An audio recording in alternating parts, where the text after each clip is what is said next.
Então, boa tarde, pessoal. Dando início à nossa aula aqui oficialmente. Boa tarde para o pessoal também que vai assistir a gente pela gravação, tá? E hoje nós iremos iniciar a disciplina de filosofia, tá? Ciências humanas ficou dividida da seguinte forma: professor Elvis ficou com geografia, professor Maurício ficou com história, e eu fiquei com filosofia e sociologia. E a primeira mensagem que eu quero trazer para vocês é que vocês podem acertar todas as questões de filosofia e sociologia.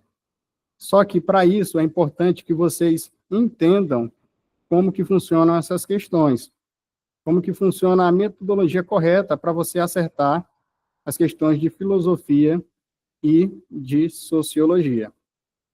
E para que você possa mergulhar de verdade, para não ficar só aquela coisa, como muito aluno está por aí perdido, só assistindo aula e assiste uma aula de filosofia aqui, outra de sociologia lá, hoje eu resolvi trazer as 5 questões de filosofia que caíram no Enem do ano passado e as 3 questões de filosofia que caíram no Exato. E eu acho que vai dar da gente responder todas essas questões hoje. Então, para que você tenha uma ideia de fato global de como que a filosofia cai nos vestibulares, a gente precisa ver todas essas questões. E eu vou mostrar para vocês como que funciona o raciocínio dessa prova. Como você deve raciocinar para você acertar essas questões. Mas eu vou trazer uma introdução baseada muito mais nas áreas temáticas da filosofia, porque ao invés daquela divisão, você tem a introdução da filosofia baseada nas áreas históricas. Quem lembra da primeira aula lá no ensino médio? Que traz a definição do que é filo, do que é zoofia, que seria um amigo do conhecimento, um amigo da sabedoria, um amante da sabedoria, e aí você estuda os filósofos pré-socráticos, depois Sócrates, depois você vai estudando aí Platão, depois você estuda Aristóteles, e assim sucessivamente, filosofia medieval, moderna, até chegar na contemporânea, a gente vai abordar de forma mais temática, porque aí vocês vão entender que cada questão cobre, como vocês vão raciocinar. Então, eu vou compartilhar aqui a minha tela, tá?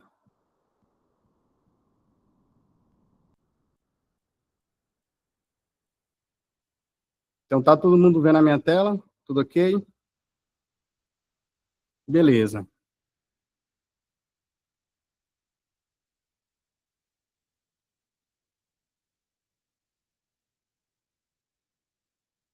Então, filosofia, a gente dá início hoje comigo, Esdras Martins, coloquei aqui uma foto minha bem pensativa aqui, em Edinburgh, capital da Escócia, e aí a gente vai conhecer essa prova de filosofia, como que funciona ela, tá? Tranquilamente. A primeira pergunta, o que é cobrado? E o que é cobrado na prova de filosofia, seja ela no Enem, seja ela no Exato, são 3 coisas. A primeira delas é conhecimento, tá? Então, o conhecimento é aquilo que você já tem, seu conhecimento prévio, tá? E muitas pessoas acham que a prova de filosofia, ou que uma prova, ela é baseada só em conhecimento. Eu tenho que estudar para eu ter esse conhecimento para eu acertar a questão. Se eu falar para vocês que esse conhecimento que é cobrado, ele é um conhecimento muito básico, tá, galera? É um conhecimento muito básico. E as pessoas acham que é um conhecimento muito aprofundado, justamente por não entenderem como funciona a prova. Mas é um conhecimento básico, e eu vou provar para vocês que é um conhecimento básico. Então, vocês não fiquem nessa ânsia de se tornar um filósofo, sair estudando tudo que tem de filosofia, ou tudo que tem de todas as matérias do vestibular, porque senão vocês vão estudar muita coisa e vão se esquecer das outras 2 coisas que você tem que ter, que é a interpretação. A interpretação também é uma parte que é cobrada na prova de filosofia, bem como na prova de ciências humanas e linguagem, importante. Mas eu diria que também não é só interpretação, porque tem aluno que coloca a interpretação assim como sendo algo muito, muito, muito importante, e diz, não, a prova do Enem, quando se trata de humanas e linguagem, é só interpretação. Não é bem assim. você tem que um terço dessa prova, ou seja, 33%, é conhecimento, certo? Um terço é interpretação. Eu diria ainda que um terço, o que falta, é objetividade. Objetividade, eu colocaria aqui que você tem que ser simples, você tem que ser direto ao ponto. Você não tem que ficar achando que ela está cobrando algo muito subjetivo, ou então algo muito técnico, ou algo muito complexo. Não. Dentro dessa objetividade, eu colocaria que é uma prova simples. Simples. E vocês têm de entender isso, porque a prova de filosofia do Enem e do Exato, atenção no que eu vou dizer aqui, é uma prova que muitas vezes ela busca te assustar. Ela vai procurar te assustar. Quando você lê a questão, se você não estiver preparado e calmo, o que vai acontecer? Você vai ficar assustado, achando que a prova está exigindo um nível de conhecimento muito alto, muito alto. E aí você vai se esquecer de que você resolve as questões não é só com conhecimento, você resolve com o seu conhecimento, mas com a sua interpretação e sendo óbvio, que eu chamo de objetividade, sendo objetivo, sendo simples, pensando, tá? Então, o que você deve fazer? Obviamente, para obter conhecimento, você tem que estudar, assistir aulas, tá? Ler textos, estudar. Esse processo que você já está fazendo hoje aqui, sábado, e você está estudando, então você está de parabéns. A interpretação, você tem que ler. Tanto ler a questão com calma, quando você for fazer a prova, quanto você já ter o hábito de estar sempre lendo. Porque quanto mais você lê, mais você desenvolve a sua interpretação. O aluno que lê pouco, ele vai ter uma interpretação muito arcaica, uma interpretação muito curta. Ele não vai conseguir ver de fato o que o texto está dizendo, porque ele não tem o costume de ler. Então, a interpretação dele é fraca. Agora, o aluno que lê muito, ele tem uma interpretação forte. Na hora de ser objetivo, você tem que pensar, parar e refletir. Então, para obter conhecimento, você tem que estudar. Para melhorar sua interpretação, você tem de ler. E para ser mais objetivo, você tem que pensar de forma objetiva, tá, galera? Pensar de forma objetiva para você poder matar todas as questões, tá?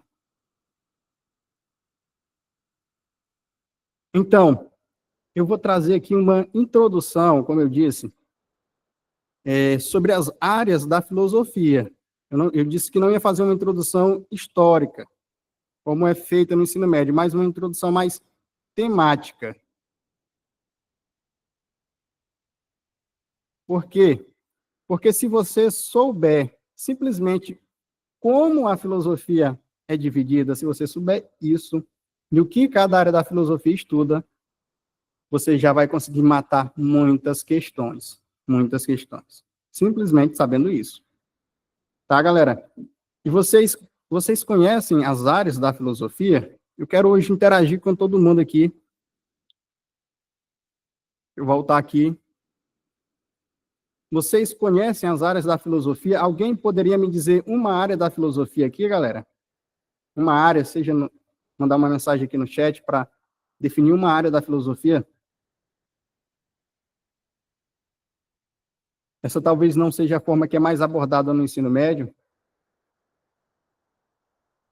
Ninguém conhece uma área sequer da filosofia? Eu vou voltar lá para o slide, para a gente dar continuidade. Está todo mundo tímido.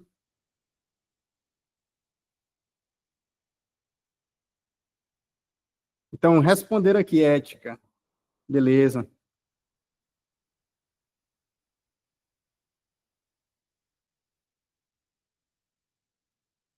Ética é uma área da filosofia, tá, galera?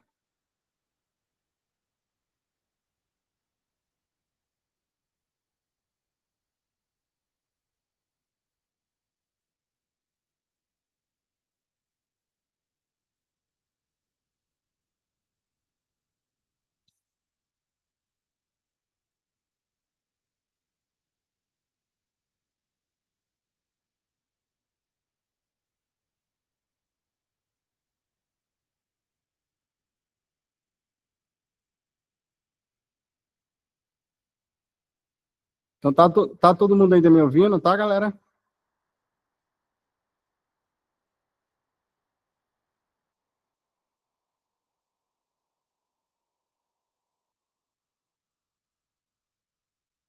Beleza, então a gente vai voltar aqui. Então, foi dado lá um exemplo a respeito de ética, que é uma área da filosofia. Então, a gente precisa entender, porque a prova ela é muitas vezes baseada nas áreas da filosofia, essas áreas temáticas, tá? E se você entender pelo menos o que cada área diz, você vai conseguir responder. Então, a primeira área que eu trouxe aqui, que eu coloquei aqui para vocês, é justamente a metafísica, tá, galera? Metafísica. Então, o que diz a metafísica? Então, a metafísica, coloquei uma definição aqui, que é o ramo da filosofia que investiga a natureza fundamental da realidade, da existência e do ser, que ela questiona o que está além do mundo físico, tá? E das experiências sensoriais, buscando os princípios, ou os primeiros princípios, e as causas últimas de todas as coisas. Então, o que estuda a metafísica de verdade? Então, se você vê, esse nome ele é composto por duas partes aqui, ó. A primeira parte aqui, meta, e a segunda parte, física, né? Então, meta significa o quê? Significa além, além, algo que está além. E física, física já está dizendo, é algo que é físico, né? Algo material. Então, quando a gente fala em metafísica, a gente está falando de algo que vai além do que é material, ou seja, algo imaterial, tá? Então, a metafísica, ela estuda justamente isso. É por isso que as questões chaves da metafísica, tá, galera? É o que é realidade, o que é o ser, que é a ontologia, que é uma sub-área da metafísica. Aqui existe um Deus? Então, isso é uma questão metafísica. Existe um Deus? Se ele existe, Deus é físico? Não. Esse questionamento sobre Deus é um questionamento metafísico, porque se Deus existe, ele é um ser imaterial. Outra palavra que você pode usar é espiritual, certo? Então, Deus não é como uma pedra, como um tijolo, como uma casa, ou como nós que temos o nosso corpo constituído de células. Então, essa questão, se existe ou não existe um Deus, e se ele existe como ele é algo que está dentro da metafísica. Então, quando você vai questionar a respeito de Deus, a respeito do ser, por exemplo, então, a gente, será que nós, seres, nós temos alma? Será que nós só temos corpo ou nós temos corpo e alma? O corpo é algo físico, mas e a alma? A alma não é algo físico, não é algo material, não é constituído de átomos, de moléculas, certo? Então, a metafísica, ela estuda justamente aquilo que está além da física, aquilo que está fora do mundo físico. Isso é a metafísica, tá? Então, o tempo, o que é o tempo? O que é o tempo, gente? Então, você tem Agostinho fazendo algumas reflexões sobre o tempo, você tem filósofos modernos fazendo reflexões sobre o tempo, mas o tempo é algo metafísico. Ninguém pega no tempo, ninguém segura no tempo. O tempo não é algo físico como essa caneta aqui que eu pego e seguro. Não, não dá para pegar no tempo, não dá para segurar, não dá para você ver o tempo. Quem viu o tempo por aí? O tempo passou aí perto da tua casa? Não. É algo além do físico, é algo metafísico. Então, toda questão que ela é metafísica, como existe ou não existe um Deus, o que é o ser tem alma, tem corpo, o que é o tempo, o espaço, tudo isso é estudado dentro da metafísica na filosofia. Tá, galera? Então, a gente vai agora para a segunda área, tá? Então, metafísica. Segunda área que foi falado aí pelo pessoal é a ética. Então, a ética, ela é conhecida como o quê? Como filosofia moral. Filosofia moral. Então, o que a ética faz? Ela estuda os princípios que vão orientar o comportamento humano. Então, a ética estuda o que é certo, o que é errado, por que aquilo é certo e por que aquilo é errado, como que o ser humano deve agir, como que ele deve agir dentro da família, dentro da sociedade, qual o comportamento adequado, qual é o melhor comportamento do ser humano para a sociedade, para a existência dele, para ele viver bem, para ele ser feliz. Então, essa relação entre o que é certo, tá aqui, ó, certo, e o que é errado, entre o bem e entre o mal, sabe? Então, a ética, ela busca fundamentar as normas morais que regem as ações individuais em sociedade. Então, a ética, ela está buscando entender por que isso é certo e por que aquilo é errado. E isso que é certo para todo mundo, é errado para todo mundo? Então, ela pergunta as questões-chave: o que é uma vida boa? Como nós devemos agir? Quais são os nossos deveres? O que eu tenho que fazer? E uma questão importante da ética é o que é justiça? Como é ser uma pessoa justa? Como é ter um comportamento justo? Como é ser um ser ético? Ser um ser ético é ser um ser que age com justiça, que age bem, que age corretamente. Mas a ética, ela vai além. Ela busca responder a questão: o que é agir bem, o que é agir corretamente, o que é agir com justiça, mas ela busca dizer o porquê disso. E ela busca dizer para quem isso vale, e por que isso é assim, e qual é o benefício de agir corretamente. Então, tudo isso está dentro dessa área da filosofia, que é a ética, tá? Vamos para mais uma área, estética. Então, estética, professor. Estética é uma área da filosofia. É uma área da filosofia. E o que a estética estuda? Você já deve desconfiar que ela estuda a beleza, mas ela estuda a arte, estuda o gosto. Então, são perguntas da estética: o que é a beleza? Ou o que é a arte? Como a gente pode dizer que algo é bonito?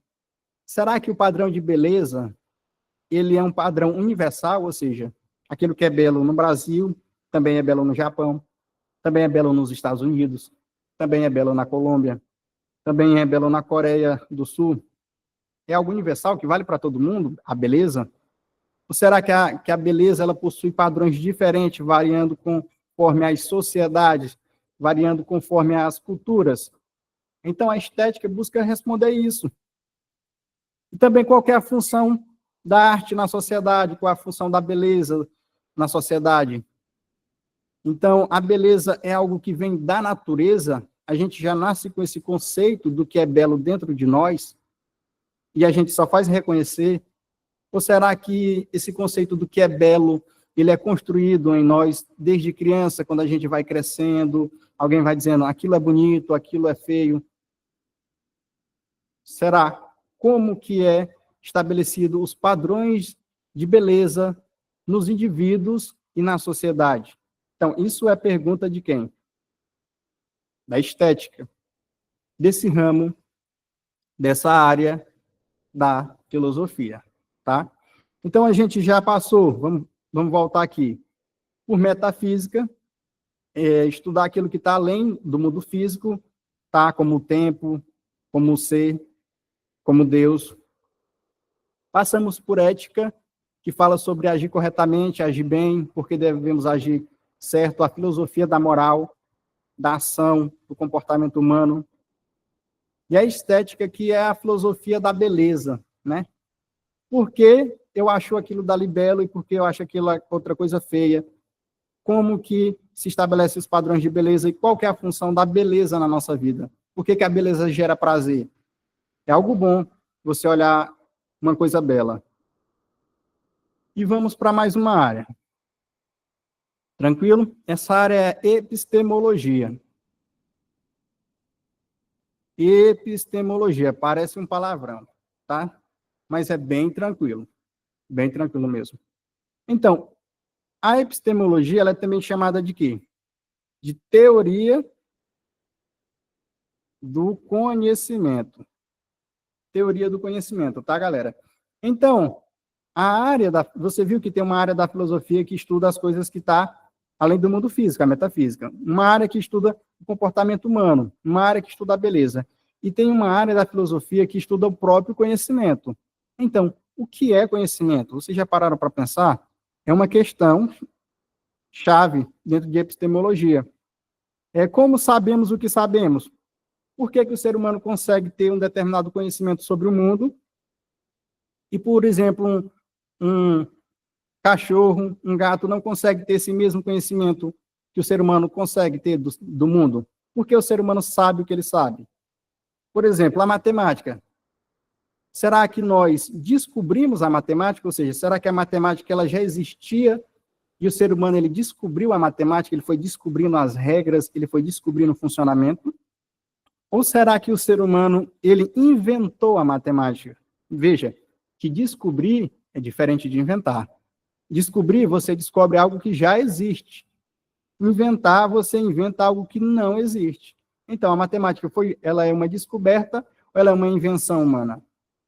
E o conhecimento no geral? O conhecimento, ele é uma descoberta, todo conhecimento que existe, ele sempre existiu, sei lá, em um mundo metafísico, ele sempre existiu e a gente está adquirindo ele, ou será que o conhecimento que nós temos, seres humanos possuem, é um conhecimento que está sendo inventado pelo ser humano? Né? Então, como funciona o nosso processo de aprendizado? Quais são as fontes de conhecimento?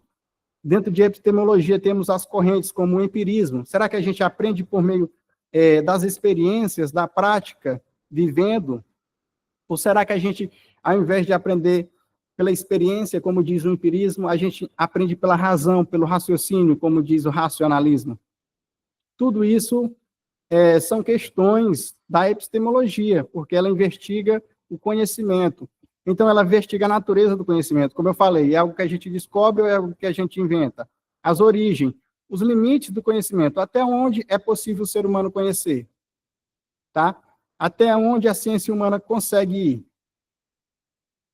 E questiona como adquirimos conhecimento, como eu sei que um conhecimento é verdadeiro e como que eu sei que um conhecimento ele não é verdadeiro. Como que eu sei que uma teoria ela é verdadeira, como que eu sei que uma teoria ela está errada, ela é mentirosa. A epistemologia também, dentro dela, vai ter área para investigar o que é a ciência, como a ciência funciona e tudo mais. Então, tudo relacionado a conhecimento, a investigação da teoria do conhecimento está dentro de epistemologia, tá? Essa é a área da filosofia que estuda conhecimento. Lógica, galera. Mais uma área da filosofia é a lógica. Então, a lógica é bem tranquilo, né? É o estudo do raciocínio válido, ou seja, do raciocínio que é lógico, e da argumentação correta. Então, questões chaves da lógica são: o que torna um argumento válido? Quais são as leis do pensamento? Como podemos evitar contradições no nosso raciocínio? Então, a lógica, ela estuda justamente como você vai argumentar, como que você vai descobrir que algo é uma falácia, identificar uma mentira,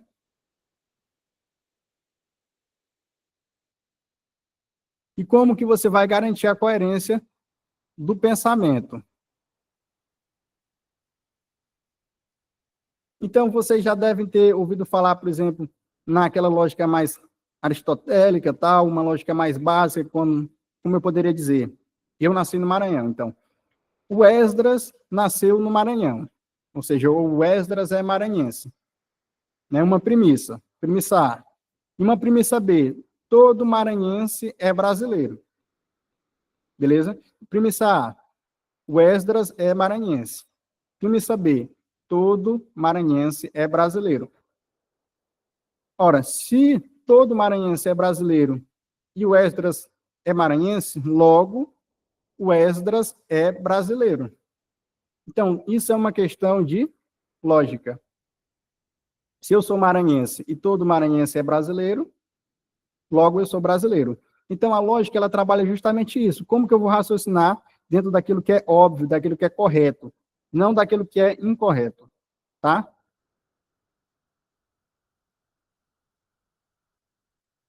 Filosofia política.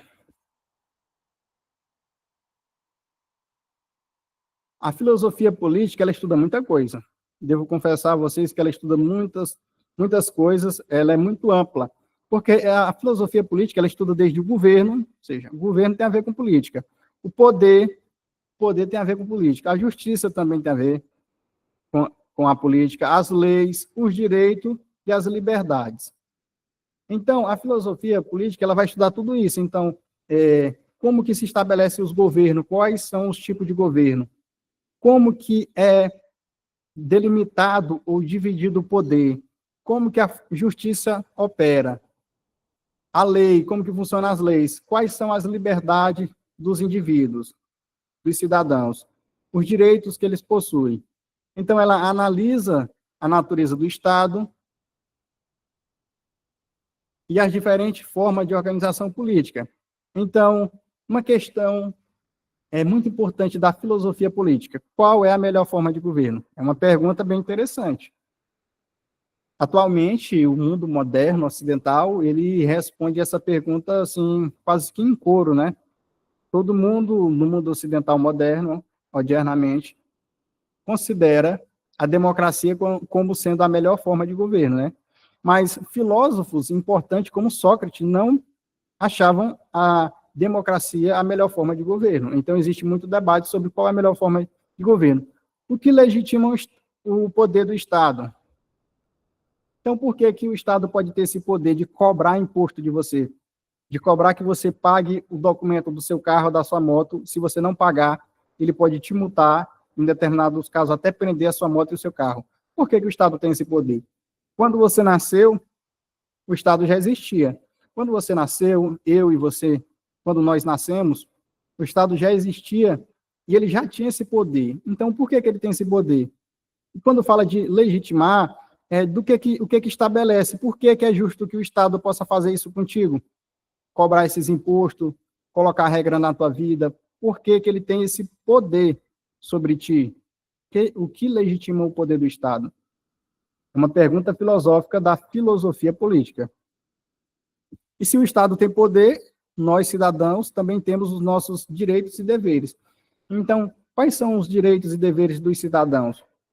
Qual é o meu direito? Quando é que o Estado fere o meu direito?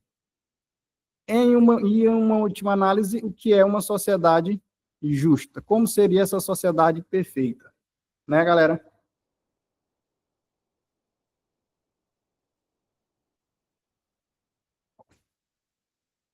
Então, vocês viram que desde como eu iniciei falando sobre filosofia política, é uma área muito ampla, porque trata de governo, poder, justiça, lei, direito, liberdades, a natureza do Estado. Então, tudo que envolve se viver na polis, ou que a palavra política tem a ver com uma palavra grega polis, que significava uma cidade ali, né? Que era uma cidade-estado.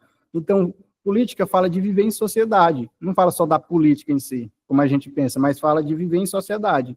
É por isso que fala do meu direito, vivendo na sociedade, do meu dever como cidadão, vivendo na sociedade, do meu direito em relação ao meu co-cidadão e do meu direito em relação ao Estado, e do meu dever em relação ao meu co-cidadão e do meu dever em relação ao Estado, tá? Filosofia política. Filosofia da linguagem. Eu acho que é bem fácil, é autoexplicativo, ela investiga a natureza da linguagem. Por que que a gente tem essa linguagem, né? Todos nós, por exemplo, ser humano que nasce no Brasil, ele vê as outras pessoas falando português e aprende português. Nasce no Japão, vê a pessoa falando japonês e aprende a falar japonês. Todo ser humano aprendeu a linguagem de outro ser humano. Então, como foi que o primeiro ser humano aprendeu a falar, aprendeu a ter uma linguagem? É uma questão filosófica importante da linguagem. Qual que é a relação do pensamento e a realidade? Será que quando eu falo na palavra manga, o que que tem nessa palavra manga que representa a fruta manga? O que que tem na palavra leão que representa aquele animal lá da floresta que é forte e que é considerado o rei da selva? Então, o que a gente vê é como a linguagem ela adquire significado, como as palavras elas vão adquirindo significado, como a linguagem estrutura a nossa compreensão do mundo e como a comunicação é possível. É muito interessante essa questão da linguagem, porque o nosso pensamento ele é baseado na linguagem. Nosso pensamento, os nossos sentimentos, entende? Muito baseado na linguagem. Então, as pessoas, ou vocês já devem terem ouvido falar de que na língua portuguesa nós temos uma palavra muito bonita, que é exclusiva da nossa língua, né? Quem nunca ouviu falar disso? Que a gente tem uma palavra que é exclusiva da nossa língua.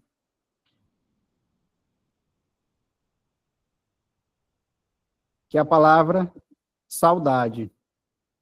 Então, a palavra saudade, ela é exclusiva da língua portuguesa. Certo? Então, imagina alguém que não fala português. Então, como que ele vai vivenciar esse sentimento de saudade?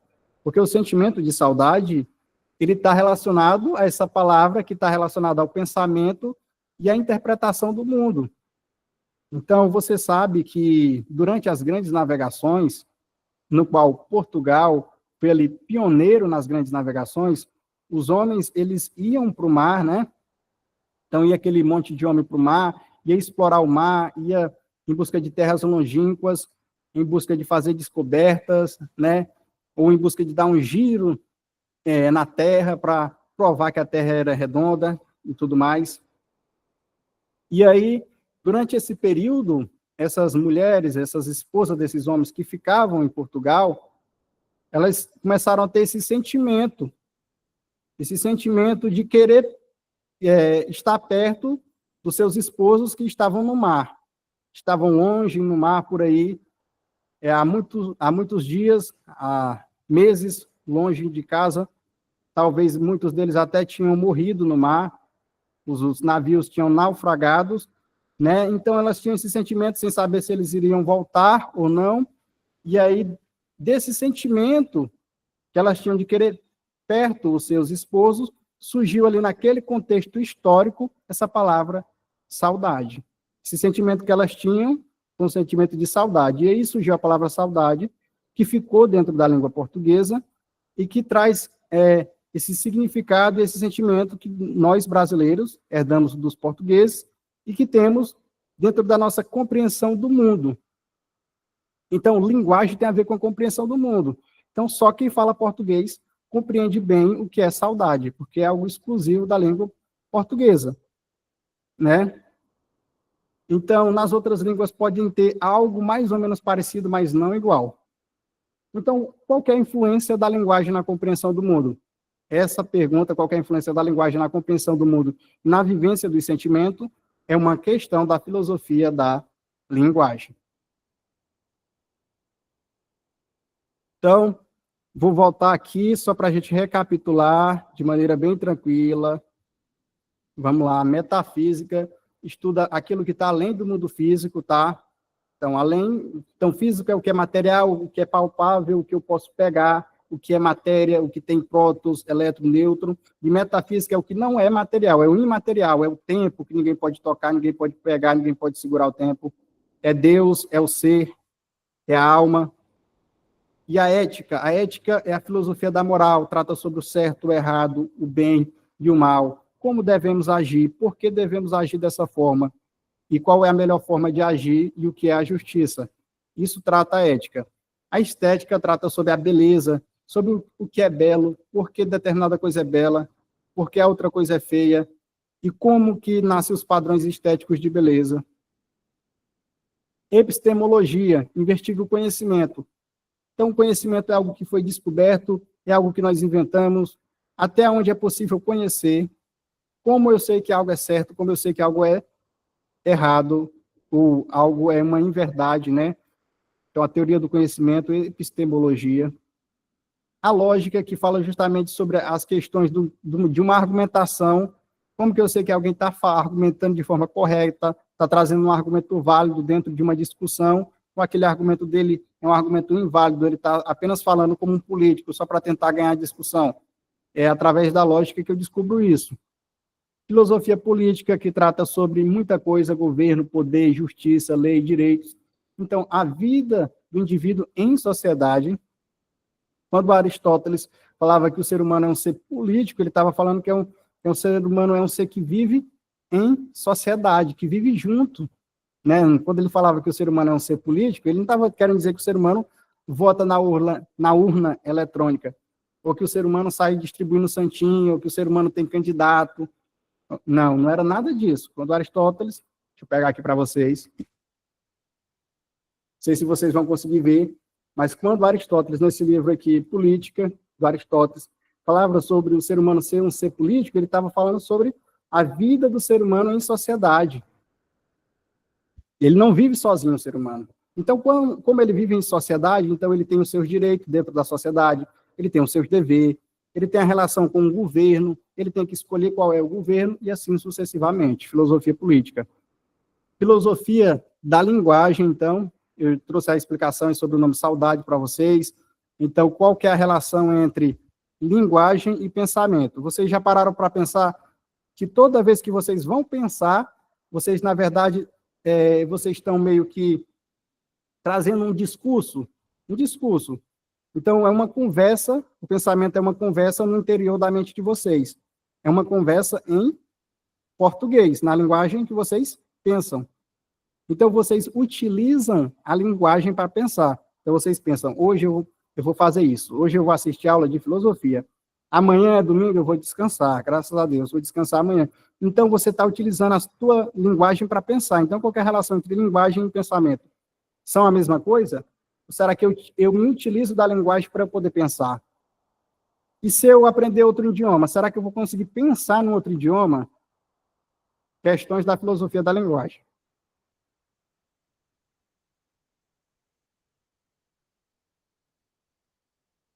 E aí, galera? Todo mundo entendeu essa primeira parte? Tem alguém com alguma dúvida? Tá tranquilo? Tá suave a aula hoje ou tá uma aula pesada?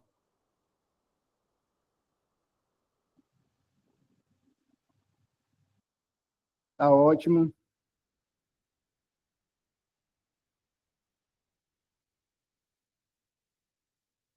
Filosofia é algo apaixonante, tá? Eu gosto muito de falar sobre filosofia, que é uma área muito interessante. Só que a nossa proposta hoje é, de fato, ver como cai nos vestibulares e acertar as questões. Eu trouxe essa introdução porque você sabia que você apenas dominando essas áreas, entendendo o que cada área é, o que cada área cobra, você já tem capacidade de acertar questões difíceis. Pois bem, a primeira questão que eu vou trazer aqui foi considerada a questão mais difícil do Enem do ano passado. Eu acho que aqui tem uma galera que fez o Enem do ano passado, talvez vai se lembrar dela, tá? Já vou projetar ela aqui para a gente.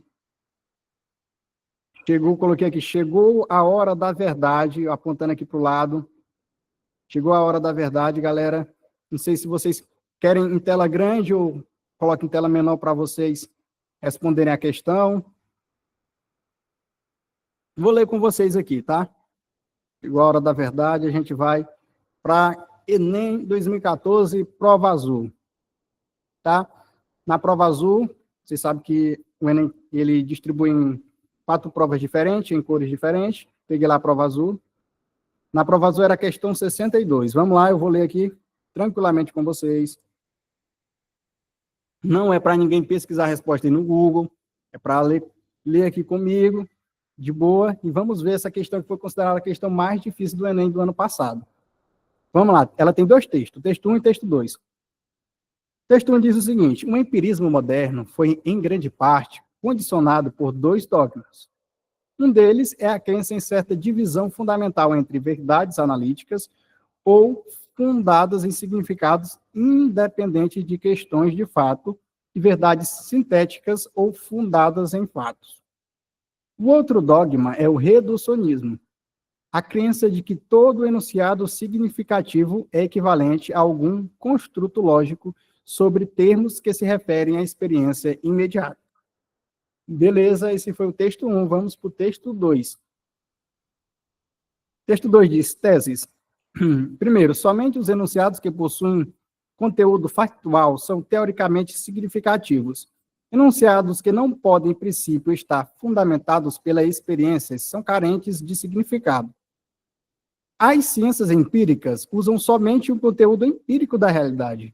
A filosofia usa um conceito não empírico da realidade. Está aí, embaixo lá, pseudo-problemas na filosofia, do Popper, coletânea de textos. Aí pergunta embaixo, ao comparar os textos, conclui-se que eles apresentam posicionamentos filosóficos divergentes, ou seja, posicionamentos que entram em choques diferentes em relação a, letra A, estatuto epistemológico da linguagem. Letra B, alicerce estruturante da moralidade. Letra C, conteúdo essencial da metafísica. Letra D, princípio constitutivo da ontologia. E letra E, domínio reflexivo da estética.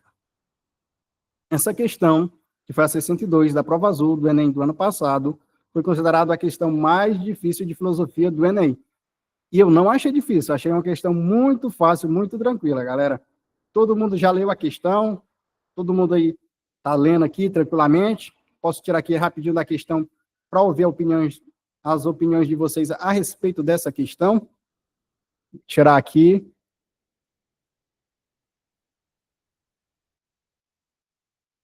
E aí, o que vocês me dizem a respeito dessa questão? É difícil? É mais ou menos? Deixa eu colocar aqui. Acho até que eu tenho o Enem aqui, posso até abrir ele aqui para a gente, ó. Prova, para a gente ver onde é que ela está aqui, ó, questão 62, tá? Tá aquela aqui, ó, questão 62. O empirismo moderno foi grande parte aí pergunta. Ao comparar os textos, conclui-se que eles apresentam um posicionamento filosófico divergente em relação ao estatuto epistemológico da linguagem, alicerce estruturante da moralidade, conteúdo essencial da metafísica, princípio constitutivo da ontologia e domínio reflexivo da estética.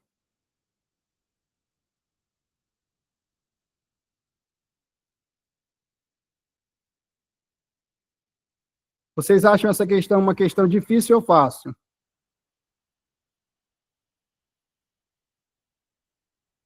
Está todo mundo vivo? Está todo mundo aqui comigo? Respondeu, parece fácil. Essa questão é fácil. João Vitor, média. Média, meio termo, mais ou menos. Tem cara de pegadinha. Vocês sabem qual que é a resposta dessa questão? Alguém sabe? Vou colocar aqui mais um pouquinho. Vou colocar aqui o texto. Deixa eu só diminuir aqui. Letra C, conteúdo essencial da metafísica.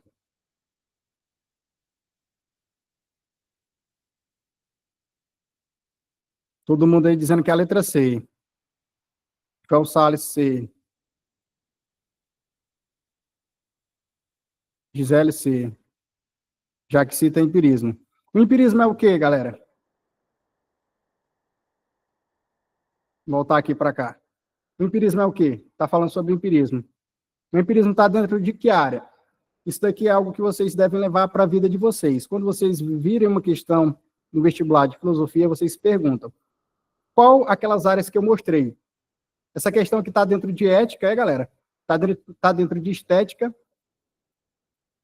É a forma de pensar por meio da experiência. Mais ou menos. Mas está certo, está mais ou menos certo. Essa questão está dentro de que assunto?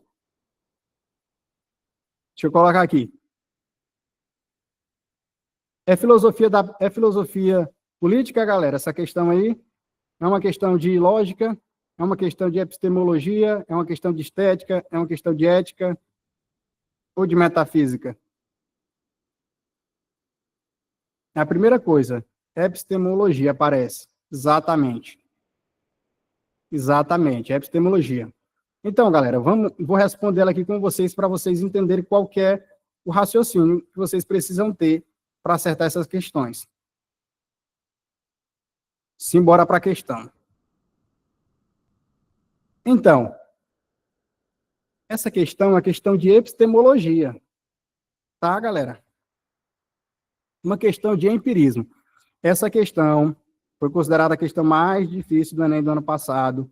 Assustou muita gente. Então, empirismo.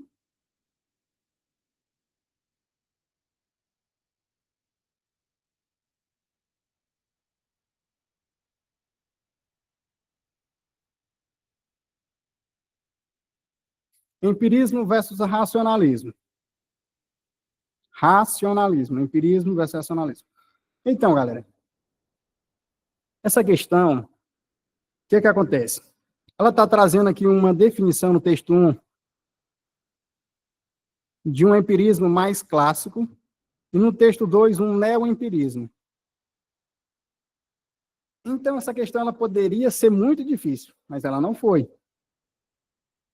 Essa questão ela vem assim só para te assustar. Como eu disse, o Enem, os vestibulares em filosofia, ele tenta te assustar. Ele tenta mostrar que ele vai cobrar algo muito específico, e você precisa ter um conhecimento muito aprofundado para responder a questão. Mas não precisa. Então, eu vou trazer só esse contexto rapidamente, mas você nem precisava desse contexto para acertar a questão. O empirismo, ele fala que você adquire conhecimento por meio da experiência, né, por meio das experiências que você vai tendo, e aí você vai adquirindo conhecimento. Então, uma frase que é atribuída a John Locke, um empirista, muito conhecida, é de que o ser humano, quando ele nasce, a mente dele é uma tábua rasa. Uma tábua rasa, ou então, também traduz, né, a galera também fala muito no papel em branco. Então, era como se o ser humano ele nasce com a mente dele com papel em branco. À medida que ele vai tendo experiências, ele vai adquirindo conhecimento, tá?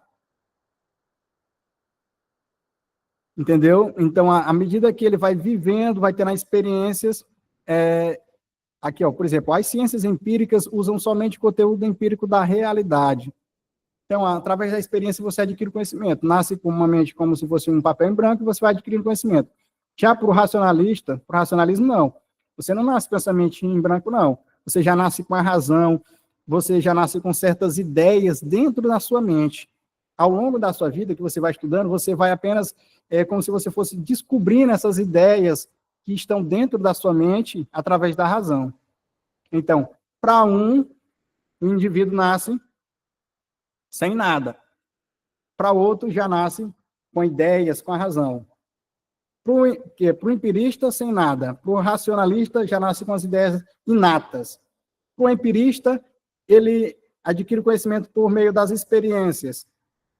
Para o racionalista, ele adquire o conhecimento por meio da razão. Beleza. Mas aqui a questão é só sobre empirismo. Só que para matar essa questão, bastava algo muito simples. Eu penso, essa questão é sobre epistemologia. É sobre conhecimento. Então, é sobre conhecimento. Não quero nem saber o que o texto 1 está divergindo do texto 2. Não quero saber de nada. Não vou nem entrar nessa de o que o empirismo clássico no texto 1 dizia, o que o neoempirismo no texto 2 dizia, o que esse texto 2 aqui quer estar falando no detalhe, qual que é o significado da interpretação. Deixa eu olhar logo aqui o que não tem a ver. Vamos começar por essa letra E. Domínio reflexivo da estética. Estética tem a ver com beleza. Então, não é essa a questão. Não é essa a alternativa. A letra E não é. Domínio reflexivo da estética, galera. Não tem como ser. Domínio reflexivo da estética não tem nada a ver com conhecimento. Então, eu já mataria essa alternativa. Não é a letra E. Beleza? Eu não expliquei nada detalhado sobre empirismo aqui para vocês, só um conceito básico. Estou ensinando vocês a raciocinar para vocês terem ideia de como que você mata uma questão como essa. Olha só essa questão, a letra B. Veja o que a letra B diz. Veja o que a letra B diz, galera. Alicerce estruturante da moralidade. Moralidade não é epistemologia, galera. Moralidade é ética. Letra B, não é, porque fala de não sei o que estruturante da moralidade. O que tem a ver com moralidade? Nós estamos falando aqui de conhecimento, de como se adquire conhecimento. Olha lá os dois textos. Pode ler de novo. Você vai ver que está falando sobre o quê? Aqui, ó, texto 2. Somente os enunciados que possuem conteúdo factual são teoricamente significativos. Enunciados que não podem, em princípio, estar fundamentados pela experiência, são carentes de significado. Então, é um texto difícil. A gente tem que entender isso, mas a questão é fácil. Ambos os textos têm um nível superior. São textos de nível superior, mas a questão é fácil. Ele poderia fazer uma pergunta difícil, mas não está. Então, beleza, galera. Então, a alternativa B não é. Olha o que a alternativa D diz, princípio constitutivo da ontologia. Eu não falei especificamente sobre ontologia, mas ontologia está dentro de metafísica. Lembra que metafísica tem a parte que estuda Deus, estuda a alma. Então, a parte que estuda o ser, a relação do ser, é ontologia. Então, você nunca viu essa palavra, ontologia. Não tem nada a ver com epistemologia, também não é a letra D. E a letra C diz, conteúdo essencial da metafísica. Quem é que está falando de metafísica aqui? Estamos falando de quê? De epistemologia. Qual é a única alternativa que fala em epistemologia aqui? Letra A, Estatuto Epistemológico da Linguagem, é a correta. Eu nem sei, você nem precisava saber que a discussão era sobre o Estatuto da Linguagem, algo muito técnico. Você só precisava saber o seguinte, empirismo é uma corrente epistemológica. Automaticamente, qual é a única alternativa que fala de epistemologia? Letra A, Estatuto Epistemológico de Linguagem. Está aí, tranquilamente. Deixa eu voltar aqui. Então, quem falou letra C errou. Vocês entenderam o raciocínio, galera? Vocês precisam que eu repita esse raciocínio? O tanto que a questão era fácil, a questão era muito fácil. Essa questão, que foi considerada mais difícil do Enem, só de eu olhar para a questão já sabia a alternativa. Quando eu fui, não é a primeira vez que eu estou vendo essa questão, obviamente, mas na primeira vez que eu vi ela, só de eu olhar, empirismo. Empirismo é dentro de epistemologia. Qual é a única alternativa aqui que fala de epistemologia? Letra A. Alternativa letra B, moralidade. Moralidade é ética, não tem nada a ver com conhecimento. Alternativa letra C, metafísica, nada a ver. Metafísica é sobre Deus, é sobre alma. Ontologia é sobre ser. Estética é sobre beleza. Só me resta a letra A, Estatuto Epistemológico da Linguagem. Então, se você for entrar nessa loucura de dizer assim, eu vou conhecer tudo do empirismo, eu vou conhecer tudo do racionalismo, para você poder acertar uma questão como essa, você vai endoidar. Você vai ter que estudar tudo de filosofia e é perigoso errar. Conheço aluno que estuda muita filosofia, muito livro, lê muito livro, vê vídeo no YouTube, tem aula em cursinho presencial, chega na hora da prova, erra questão como essa. Eu errei porque a questão era de interpretação. Cara, a questão falava sobre empirismo, uma corrente epistemológica, e só tinha uma alternativa que tinha epistemologia. Tu queria marcar o quê mesmo? Foi por isso que eu trouxe aquela introdução sobre metafísica, estética, ética, porque só você saber essas coisinhas, você já mata a questão. Imagina que só sabendo isso já deu para matar a questão mais difícil do Enem, imagine as outras. Vamos para as outras? Sim. Vou mandar esse material, eu vou colocar no Drive lá, que o Maurício fez um Drive, separou direitinho, aí eu vou aproveitar e vou colocar na minha pasta do Drive que o Maurício preparou. Vamos para a próxima alternativa. A próxima alternativa, ela seria meio considerada filosofia, sociologia, porque ela fala sobre preconceito, se eu não estiver enganado. E, galera, muito simples. Vejam só. Agora acredito que vocês vão acertar essa próxima aqui, hein?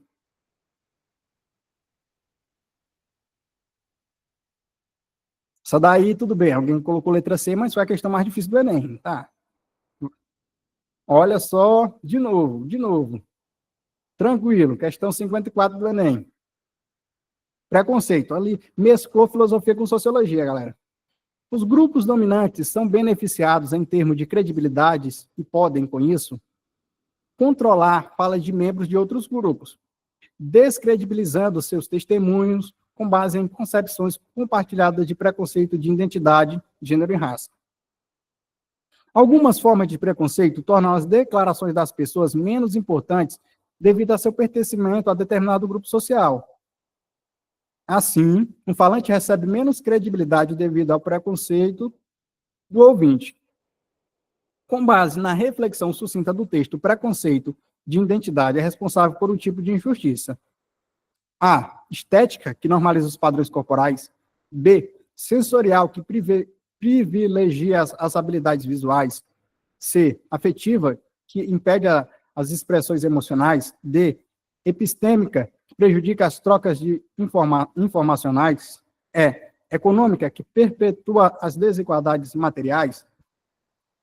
Uma explicação breve para a galera acertar. Então, o que o texto está falando? Vamos ler de novo. Os grupos dominantes são beneficiados em termos de credibilidade e podem, com isso, controlar as falas de membros de outros grupos, descredibilizando seus testemunhos com base em concepções compartilhadas de preconceito de identidade, de gênero e raça. Então, aquela história de que, vamos dizer que uma mulher branca acusa um homem negro, né? Uma mulher branca acusa um homem negro de alguma coisa, ou então uma mulher branca traz uma explicação errada sobre o que é epistemologia. Já que a gente está falando de epistemologia, ela traz uma definição do que é epistemologia. Ela diz que a epistemologia é a área da filosofia que estuda agir corretamente. Ela fala isso, a epistemologia é a área da filosofia que estuda como você deve agir corretamente. Aí vem uma pessoa negra, um homem negro, e diz, não, está errado. Epistemologia estuda a teoria do conhecimento, como que a gente aprende, se a gente já nasce com conhecimento ou não, se a gente conhece, a gente vai aprendendo por intermédio da experiência ou da razão. O que trata sobre como agir é a ética. Só que as pessoas vão lá e acreditam na mulher branca. Por quê? Porque ela é branca, enquanto que o cara é negro. Então, ele sofre um tipo de preconceito. Ele sofreu um preconceito. A galera não está acreditando no que ele está falando, na definição dele, que está correta, e está acreditando na definição da outra pessoa, no caso desse exemplo da mulher branca, só porque ela é branca. Só porque ela faz parte de um determinado grupo social. Então, qual é o preconceito que esse cara está sofrendo dentro dessa situação? É isso que a questão está perguntando. Vamos ver aqui qual que é a resposta, galera. Letra A. A galera marcando A. O que a letra A diz? Estética, que normaliza os padrões corporais. Não, galera. Grupo social. O preconceito pode ser contra negro, o preconceito pode ser contra quem é pobre. Quem é pobre? Ser pobre não é aparência. Ser pobre não é estética. Em última análise, o que foi prejudicado? Pode falar, Yasmin.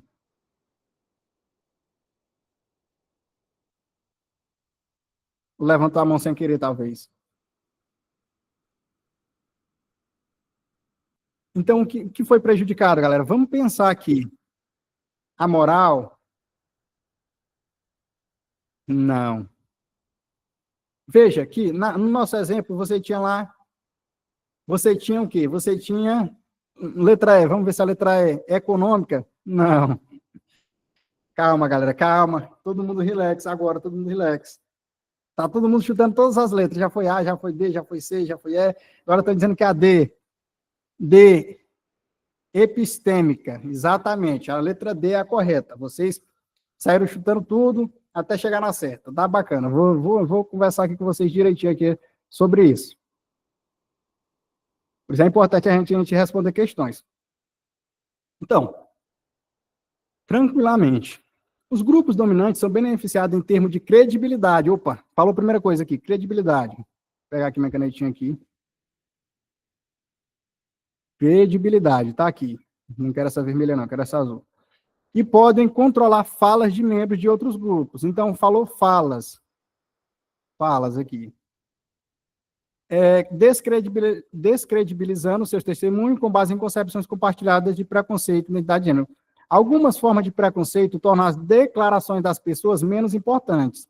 As declarações, aquilo que ele fala, devido a seu pertencimento a um grupo social. Assim, um falante recebe menos credibilidade devido ao preconceito do ouvinte. Então, eu trouxe o exemplo de que havia uma disputa entre uma mulher branca e um homem negro sobre o que a área da epistemologia fala dentro da filosofia.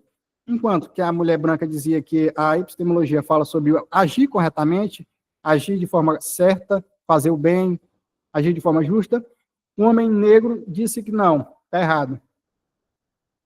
Quem fala sobre agir corretamente, sobre agir certo, sobre justiça, é a ética. A epistemologia fala sobre conhecimento.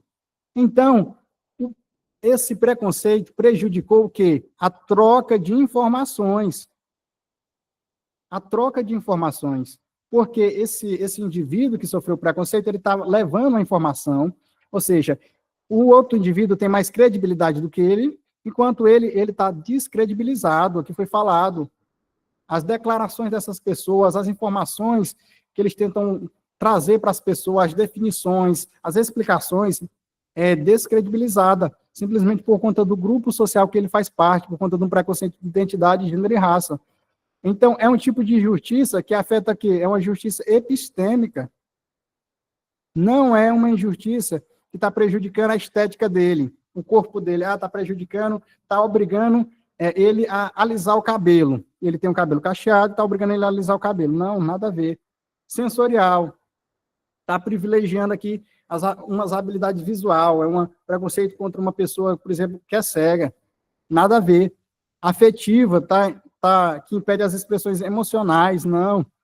Pedindo a pessoa de se expressar, não. Econômica, que perpetua a desigualdade material, não. Nenhuma alternativa tem nada a ver. A única que tem a ver é a epistêmica, que prejudica as trocas informacionais, galera. Letra D.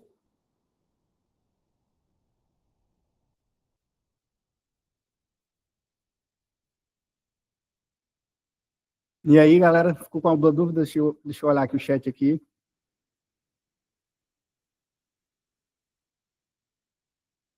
É aquele detalhe chato que acaba com a gente. Você pode mostrar um fato e convencer 40 sábios, mas não convence um idiota com 40 fatos. Exatamente.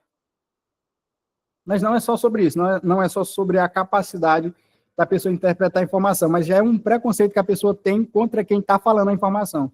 Então, se quem está falando essa informação tem credibilidade, é uma pessoa... E isso aqui, eu trouxe o exemplo da raça, mas não é só de raça. O preconceito pode existir contra quem é pobre. Então, se você é pobre e você traz uma informação sobre o funcionamento, por exemplo, da National Grid, que é uma empresa inglesa, e tem um empresário que traz uma informação dessa mesma empresa, só que a informação dele dessa empresa está errada e a sua certa, todo mundo vai acreditar no empresário que é rico. Não, o empresário é rico e entende de empresa. O cara que é pobre não entende de empresa. A informação dele está errada. Então, isso é um preconceito, não, que prejudica a troca de informação.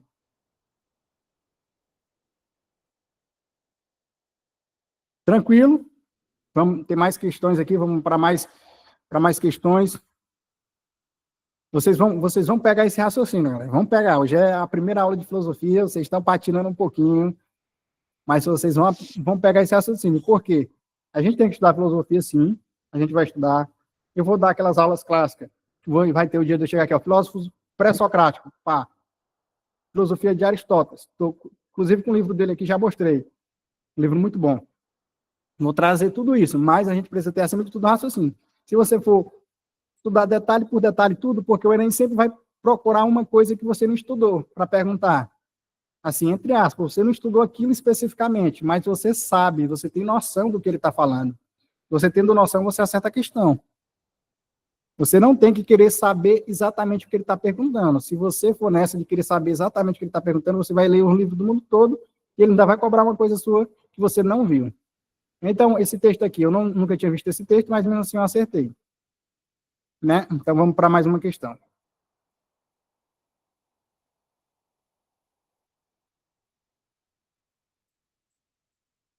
Questão 55, curtinha também, de boa.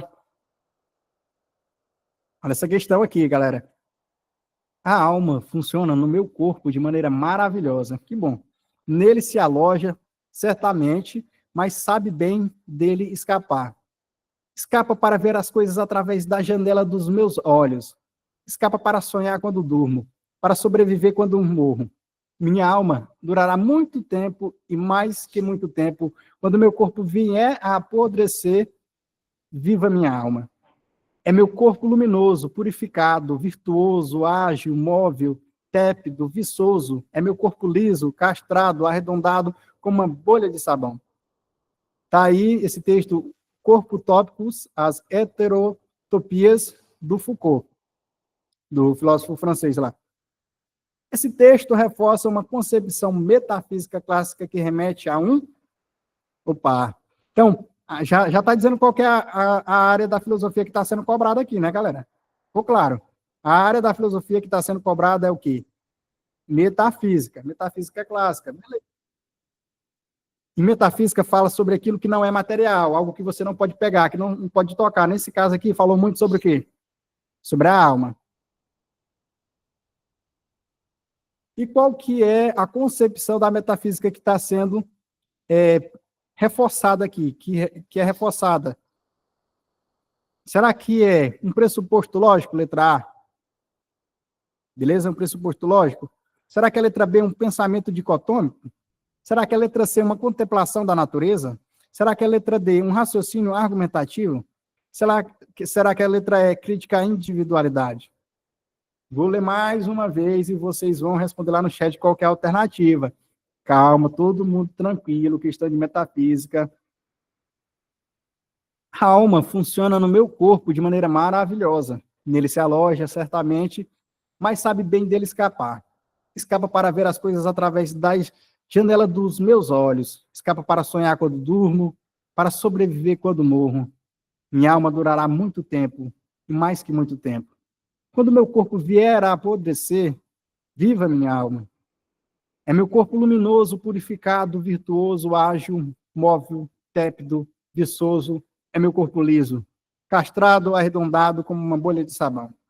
E aí tem as alternativas. Esse texto aí reforça uma concepção metafísica clássica que remete a um pensamento lógico, pressuposto lógico, perdão. Alternativa A, pressuposto lógico. Alternativa B, pensamento dicotômico. Alternativa C, contemplação da natureza. Alternativa D, raciocínio argumentativo. E a alternativa E, crítica à individualidade. Estamos aqui nesse sábado maravilhoso respondendo essa questão. E a galera está marcando que a alternativa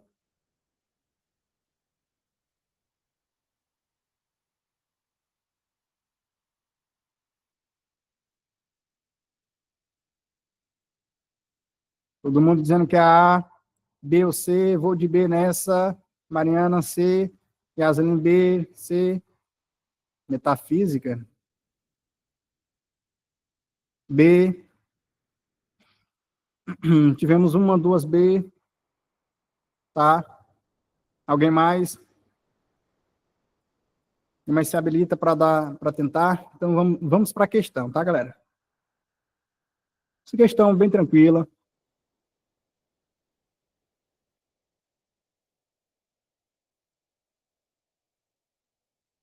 Questão de boa, questão tranquila. Então, essa questão fala sobre metafísica. Vamos pensar o que esse texto está dizendo. A alma funciona no meu corpo de maneira maravilhosa. Então, eu já vi duas coisas aqui. Alma, corpo. Nele se aloja. Quem que se aloja? A alma se aloja onde? No corpo. Certamente, mas sabe bem dele escapar. Se escapa de quem? Do corpo. A alma se escapa do corpo. Escapa para ver as coisas através da janela dos meus olhos. Escapa para sonhar quando eu durmo. Então, ele está dizendo que quando ele dorme, a alma dele é como se ela saísse do corpo dele e ela sonhasse, né? Para sobreviver quando morro. Então, quando ele morrer, a concepção dele, a alma dele vai continuar existindo. E é isso que ele diz na frente. Minha alma durará muito tempo, e mais que muito tempo. Quando meu corpo vier a apodrecer, viva a minha alma. Meu corpo luminoso, meu corpo luminoso, ele está chamando a alma dele de um corpo luminoso, purificado, virtuoso, né, cheio de virtude, ágil, imóvel, tépido, viçoso, corpo liso, castrado, ou seja, não tem sexo, de fato a alma não tem, quem tem sexo é o corpo, arredondado como uma bolha de sabão. Tá, então aqui, galera, ele está falando sobre o quê? Está falando sobre alma, beleza? Está falando sobre corpo. Está falando sobre duas coisas, alma e corpo. E esse pensamento é um pensamento dos antigos. Desde Platão, Aristóteles, a maioria da concepção metafísica clássica, ele até colocou aqui, ó, concepção metafísica clássica, entende que o ser humano ele é constituído de um corpo que é material e de uma alma que é imaterial, é uma alma metafísica, que está além do material. Ele é constituído dessas duas coisas, de alma e de corpo. Então, está muito de boa. Vamos ao óbvio. vamos ao óbvio. Olha a letra E, crítica à individualidade. Aqui criticou a individualidade de alguém em algum momento? Nenhum momento teve crítica à individualidade.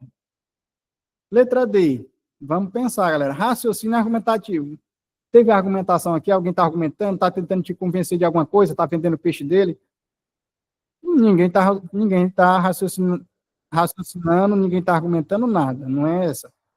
Contemplação da natureza. Aqui não tem contemplação da natureza, galera. Não tem.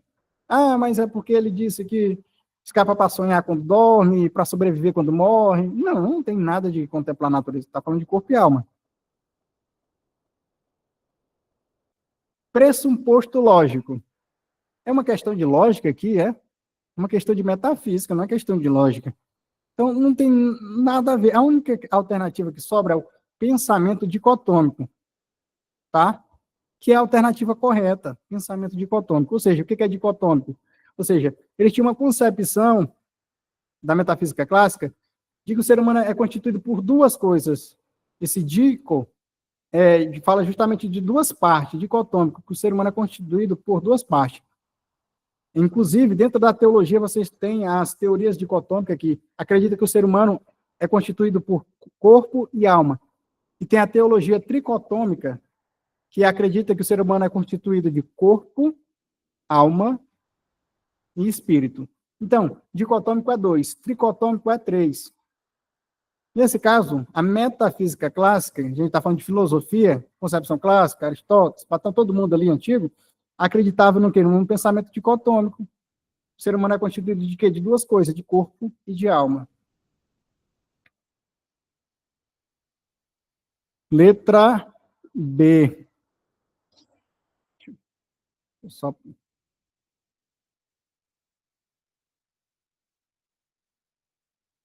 Pensamento dicotômico.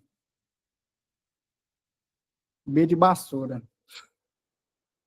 Tranquilo, galera? Questão de boa. Questão tranquila. Alguém pode pensar, não, eu deveria ter estudado para acertar essa questão. Não. Ali dava para acertar raciocinando, pensando, tranquilamente. A gente vai acelerar para a nossa aula não ficar muito longa, tá? Vamos para mais uma questão.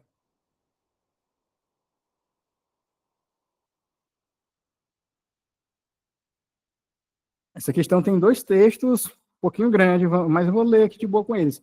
De novo, é aquele mesmo esquema. Ó, vamos ler bem aqui só a pergunta.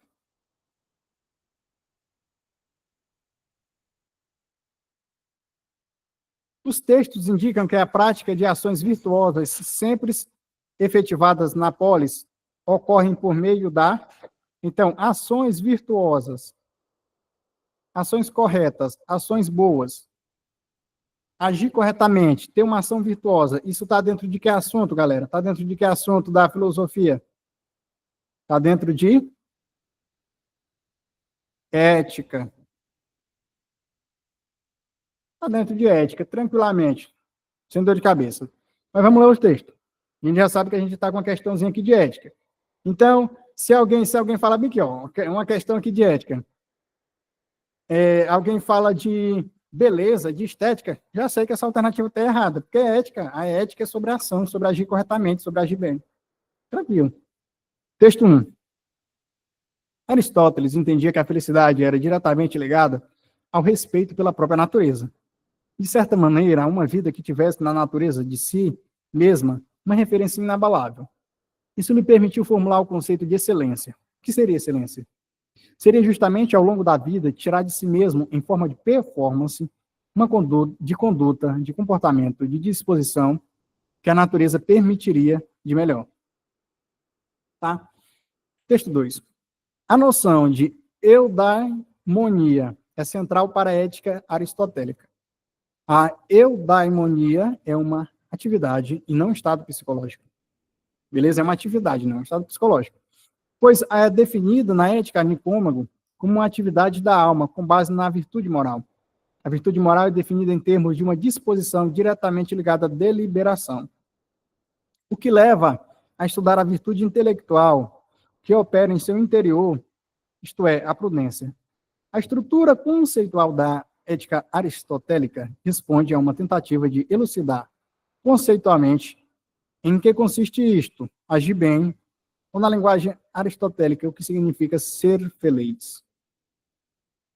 Então, galera, uma questão aqui sobre ética, mais especificamente sobre ética aristotélica, tá?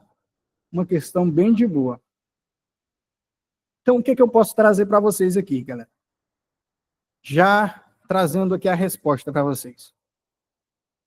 Aristóteles, ele tinha um pensamento diferente dos seus antecessores, dos seus mestres, seu mestre imediato, mais perto, Platão, e do seu mestre mais longínquo, Sócrates. Por quê? Você não precisa nem saber o que eu vou dizer aqui, mas é importante você já ir aprendendo. Mas dava para matar a questão sem saber disso. Mas Sócrates, o que Sócrates acreditava? Sócrates acreditava muito que o agir corretamente, ele está relacionado ao conhecimento, a um estado psicológico, a mente. Então ele dizia assim, muitas vezes a noção socrática, a noção de Sócrates, era de que muitas vezes alguém agia mal, alguém era mal por não saber o certo.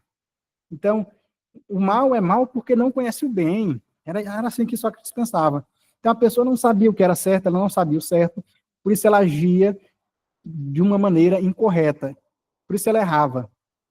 Então, para Aristóteles, então, se você tinha pouco, para Aristóteles, não, perdão, para Sócrates, se você tinha pouco conhecimento, estamos falando aqui da ética socrática, se você não sabia, não tinha conhecimento suficiente para saber o que era certo, o bem, você ia errar. E o mal, ele era mal justamente por não ter conhecimento suficiente para saber o que era correto. Você entende isso?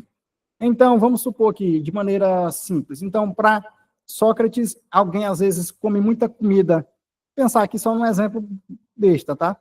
Alguém come muita porcaria, muita comida que prejudica o corpo, justamente porque ele não sabe que essas comidas prejudicam o corpo dele. Mais ou menos isso, assim. Sócrates pensava. Ou ele faz muito erro, ele comete um erro porque ele não sabe que aquilo é errado, o quão errado aquilo é, quão ruim aquilo é. Quando ele souber mesmo de verdade, para Sócrates, ele vai agir corretamente, ele vai agir bem. Tá? Era assim. Então, agir corretamente também era algo muito que tinha a ver com a mente, com o intelecto. Entender o que é o certo, entender o bem. Tá? Para Sócrates. Já para Aristóteles, tanto para Sócrates quanto para Platão. Mas já para Aristóteles, a gente está falando aqui da ética aristotélica? Não. Aristóteles, não. Pera lá, não é assim não. Me desculpe, meus mestres, mas eu vou ter que discordar de vocês. Deixa eu falar aqui para vocês. Às vezes o cara sabe, ele sabe o certo, só que ele não faz o certo. Mesmo sabendo o certo, ele não faz o certo. Não é só uma questão de saber, não é só uma questão de conhecimento. Para você agir bem, o que Aristóteles dizia, é uma questão de hábito. Você tem que ter o hábito de agir corretamente, você tem que ir lá e agir, e fazer, entendeu? Porque senão, se você só souber que uma comida faz mal, mas você sabe que a comida ali vai deixar você mais gordo, tem muita gordura, você vai comer do mesmo jeito. Você sabe quando determinada coisa é errada, que não pode fazer, mas você mesmo assim pode errar. Você tem que ter o hábito, você tem que exercitar esse agir corretamente. Não é só uma questão de pensamento, não, de conhecer o que é certo e o que é errado. Além de conhecer o que é certo e o que é errado, você tem que exercitar para fazer o que é certo. Olha só, vou trazer a explicação dos dois textos. Também não precisava dessa explicação aqui para você acertar a questão. Mas aqui, no texto 1 diz que Aristóteles entendia que a felicidade era diretamente ligada ao respeito pela própria natureza. Então, a noção de Aristóteles de que você, para ser feliz, você tinha na natureza uma referência inabalável, isso permitia formular o conceito de excelência. Então, para Aristóteles, só para explicar esse texto 1 aqui, já para a gente ter um conhecimento mais sobre esse filósofo, as pessoas, a natureza, então a natureza, ela dá as capacidades, ou entre aspas, os dons, os talentos. Por exemplo, para uma águia, consegue voar, consegue fazer o papel dela, é a natureza da águia. A águia tem a natureza dela. Então, ela tem um voo ali belo. Então, o leopardo tem a natureza dele, o cavalo tem a natureza dele de correr e tudo. E o ser humano tem a natureza dele. Não só o ser humano tem a sua natureza, que é diferente dos outros animais, mas cada pessoa tem os seus talentos, tem as suas vocações. Então, para Aristóteles, está dizendo aqui, ó, você tinha uma referência inabalável na natureza. E você o que seria excelência? Seria justamente, ao longo da vida, tirar de si mesmo, em forma de performance, de conduta, comportamento, de disposição, que a natureza lhe permitiria de melhor. Seria, entre aspas, você desenvolver os talentos que a natureza te deu. Isso é ser excelente. Quando eu identifico quais são os meus talentos, eu identifico o que a natureza me deu, eu identifico o que me apetece, o que me dá vontade, que eu tenho talento, e eu vou lá e eu faço o máximo, eu desenvolvo o máximo do meu talento. Então, eu estou sendo uma pessoa excelente, porque se eu tenho esse talento aqui, eu estou desenvolvendo ele porque foi um talento que a natureza me deu. Isso é excelência. E dentro desse conceito, quando eu faço o que a natureza me deu, o que é próprio da minha natureza, que eu recebi, eu vou sendo feliz, que é a noção de eudaimonia, que está muito relacionada a isso. E a eudaimonia, ele já diz aqui, é uma atividade, como eu falei, não um estado psicológico. Então, a virtude moral, ela é definida em termos de uma disposição diretamente ligada à deliberação, ou seja, diretamente relacionada a decidir fazer, a fazer as coisas. Não como Sócrates dizia, simplesmente saber qual é o certo, qual é o errado, qual é o bem, qual é o mal, mas decidir fazer o certo e fazer, ter uma ação virtuosa. Então, os textos indicam que a prática das ações virtuosas, sempre efetivada na polis, ocorre por meio de quê? De teoria das formas essenciais? Teoria, não. Para Aristóteles, não. Identificação dos princípios racionais? Nada a ver. Desenvolvimento das técnicas retóricas, que nem diziam os sofistas? Não. Conhecimento da epistêmese verdadeiras? Não. Olha, nós estamos falando de ética, estamos falando de Aristóteles, que ele trazia que o indivíduo, para agir corretamente, ele tem que exercitar, ele tem que deliberar, ele tem que fazer o quê? Está relacionado ao quê? A prática de ações virtuosas, galera? Aperfeiçoamento das condutas humanas. Você tem que aperfeiçoar suas condutas. É a única alternativa aqui que tem a ver com ética, tá, galera? De uma maneira mais aristotélica é essa, aperfeiçoamento das condutas humanas, alternativa D. Questão muito de boa, aproveitei e trouxe já uma explicaçãozinha aqui de Aristóteles para vocês. E aí, galera, gostaram dessa questão? João Salles, tinha que acertar pelo menos uma, pelo menos essa. Falando de ética, Aristóteles tem que ser aperfeiçoamento das ações humanas. Então, galera, vocês veem que acertar a questão não é só ficar vendo vídeo no YouTube, não. Que às vezes você assiste muito vídeo no YouTube, estuda muito e erra a questão. E o outro aluno não estuda tanto quanto você e acerta mais questão que você. Porque ele está aprendendo a entender a metodologia da prova. Vamos para, eu acredito que seja a última questão do Enem.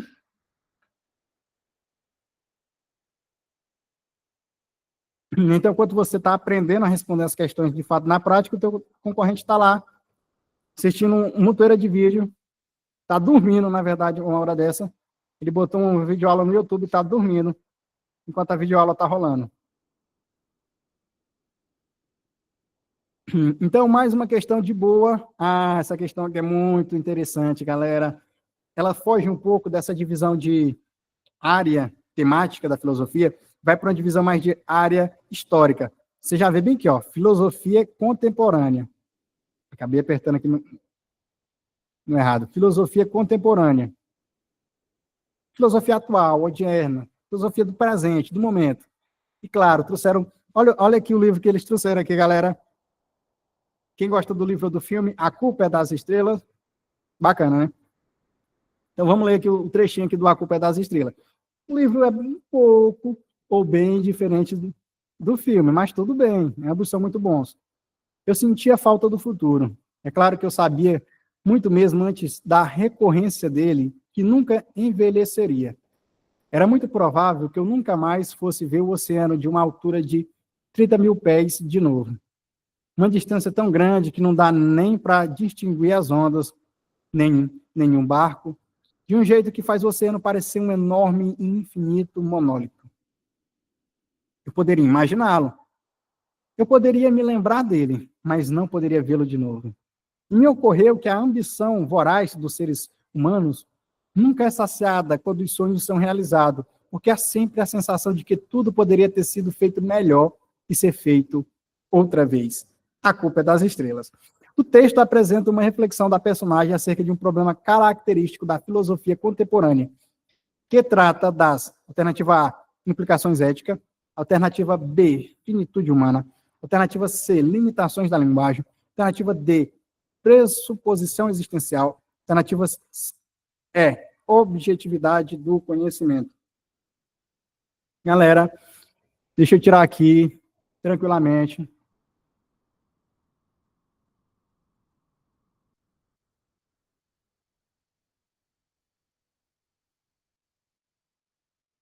Deixa eu voltar aqui, galera. O que é que A Culpa das Estrelas, o filme e o livro trata, galera? Primeira coisa que eu vou falar, o filme. O filme trata ali sobre um romancezinho, né? O filme tem um romance. Mas além de um romance, qual é o outro tema aí chave dentro do filme, ou do texto, ou do livro? Quais são os dois principais temas aí?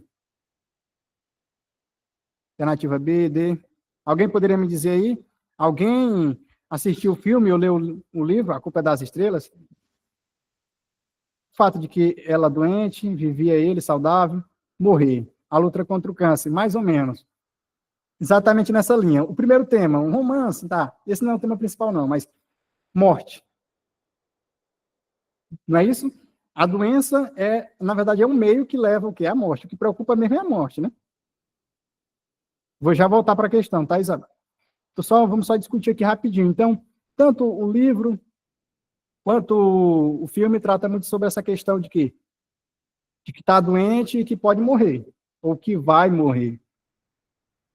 E aí o trocadilho de quem é a culpa disso tudo, desse destino cruel, é das estrelas, né? Então, deixa eu ver aqui. Então tá aí. Para vocês pensarem. Eu sentia falta do futuro. É claro que eu sabia, muito mesmo da recorrência dele, que nunca envelheceria. Por que ele não vai envelhecer, galera? Por que ele não vai envelhecer? Por que essa personagem não vai envelhecer?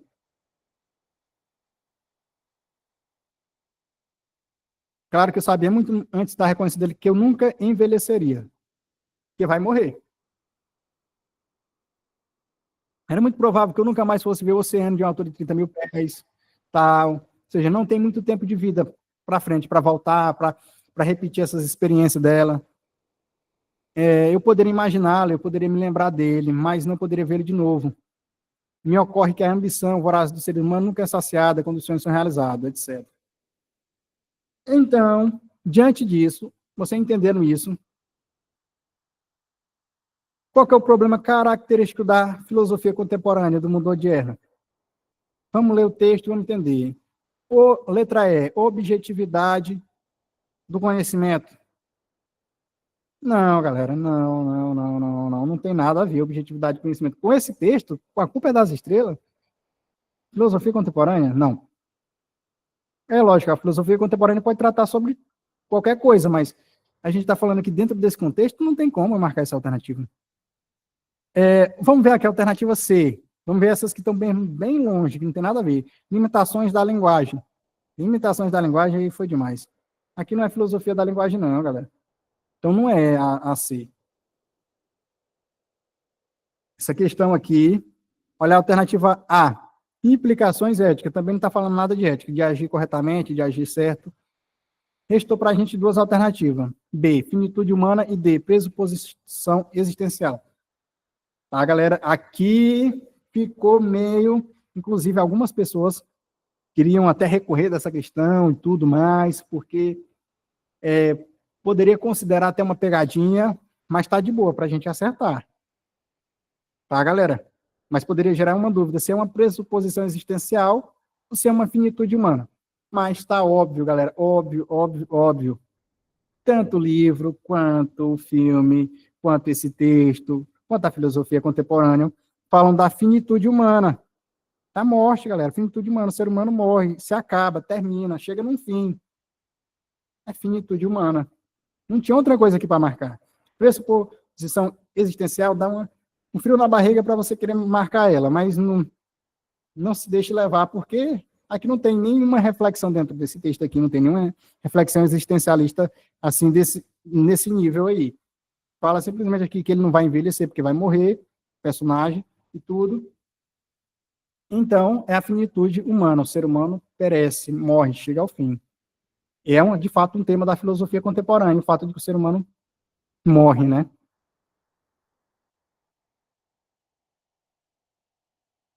Ficou de boa aí? Tô top. Então, é isso que vocês têm que entender, o raciocínio. Porque você está lá estudando filosofia, mas você vai estudar o A Culpa é das Estrelas? Não vai. E de repente o Enem chega para ti com A Culpa é das Estrelas. Pá, no meio dos teus peitos, A Culpa é das Estrelas. E aí, o que é A Culpa das Estrelas tem em comum com a filosofia contemporânea? E você vai ficar assustado? Não, você não vai se assustar. Vai lembrar, fala de doença, fala de romance, fala de morte. Mas aqui a filosofia pegou o quê? Doença? Não, não tem nem interesse em falar de doença, filosofia. Romance também não está muito importando para romance, a filosofia. E morte, sobre fim, sobre finitude, sobre a morte humana. Ah, isso aqui já é algo filosófico.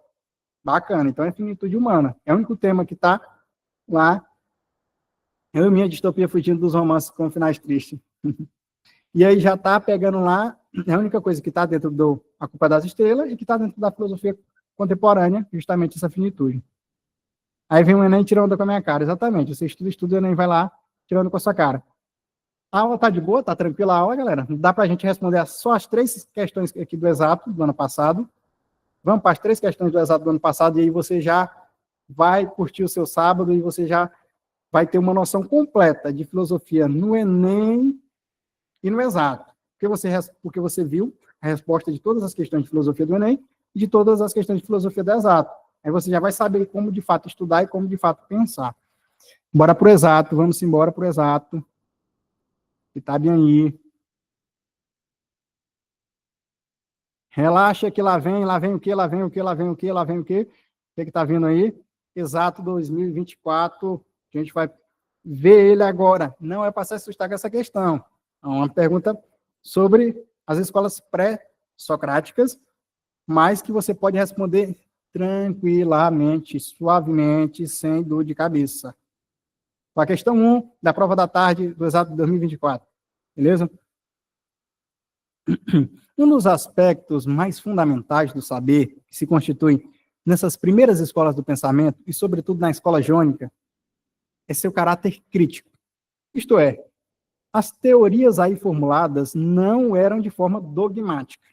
Não era apresentada como verdades absolutas e definidas, mas como passíveis de serem discutidas, de permitirem formulações e propostas alternativas. Beleza? Texto curtinho, olha como o exato foi de boa nessa questão. Aí você, não estudei escola jônica. Calma, calma, não é para se assustar em nada. É sempre para se manter tranquilo, é para ser um estoico. Nada te abala. O autor do texto pretende destacar o que afasta a filosofia do mito. O que afasta a filosofia do mito? É isso que o autor está destacando. Nesse sentido, a alternativa correta é, letra A, o dogmatismo é a principal característica dessas primeiras escolas do pensamento. Letra B, a escola jônica de filosofia estava em busca da verdade absoluta.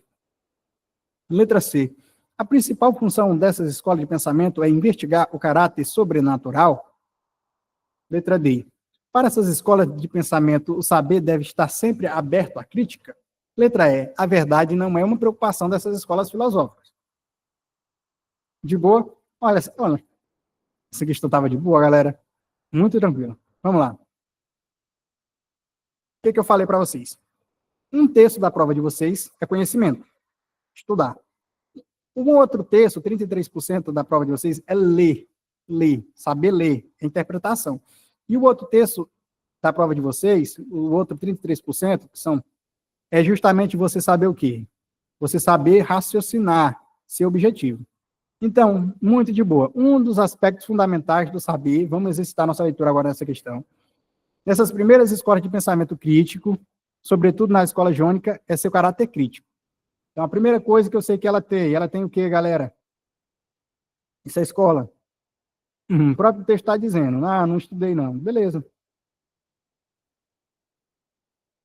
Se você estudou ou não. O texto está dizendo que a escola jônica tem caráter crítico aqui, ó. As teorias aí formuladas não eram de forma dogmática, não eram de forma dogmática. Olha o que a letra A diz, o dogmatismo é a principal característica dessas primeiras escolas de pensamento. O texto está dizendo, as teorias aí formuladas não eram de forma dogmática. Não, a alternativa A está errada, o dogmatismo não é a principal característica. Não eram de forma dogmática. O próprio texto já está dizendo que essa alternativa é errada, a alternativa A é mentirosa. Olha o que a alternativa B diz. A escola jônica de filosofia estava em busca da verdade absoluta. Olha o que o texto vai dizer aqui na frente. Isto é, as teorias aí formuladas não eram de forma dogmática, não apresentavam como verdades absolutas e definitivas. Não eram apresentadas como verdade absoluta e definitiva. Não eram apresentadas como verdade absoluta e definitiva. Ou seja, a alternativa B. A escola jônica de filosofia estava em busca da verdade absoluta? Não.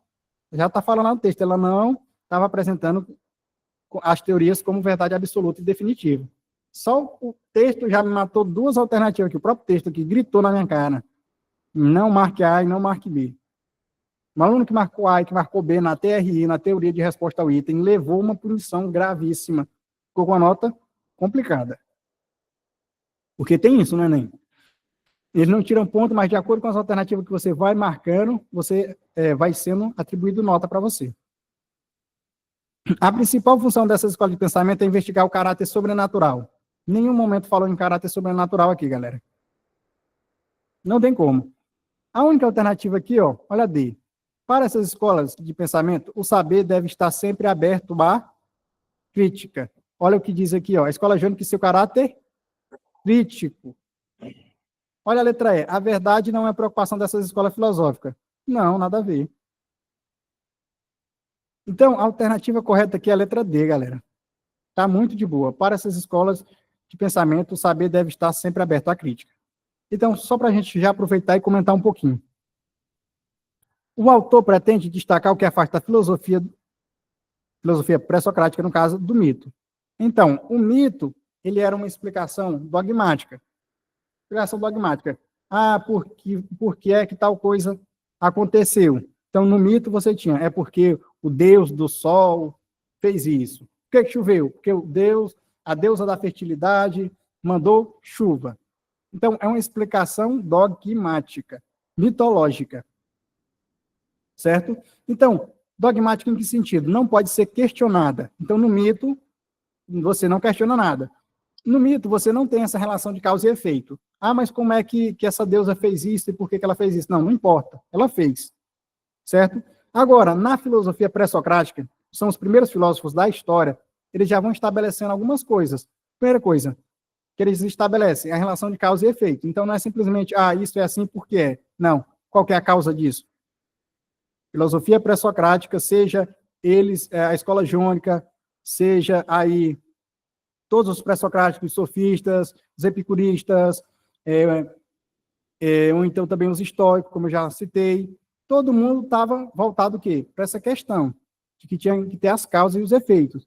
E, aqui como disse, ó, sobretudo na escola jônica, é seu caráter crítico. Então, caráter crítico significa que as coisas poderiam ser criticadas, poderiam ser refletidas. Então, para essas escolas de pensamento, o saber deve estar sempre aberto à crítica.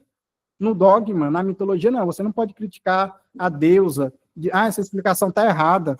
Você disse que a deusa que fez isso, mas não foi ela. Não, você não pode criticar, porque é uma verdade absoluta. Ninguém pode criticar. Agora, na filosofia pré-socrática, na filosofia como um todo, é por isso que a filosofia você pode, sim, criticar aquele saber, aquele conhecimento, aquela explicação para aquele fato. E é justamente isso que estava cobrando aqui. Uma questão com interpretação e conhecimento básico.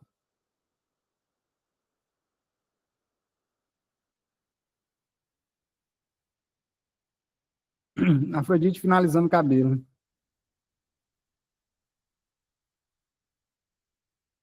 Foi fácil. Então, essa foi de boa, né, galera?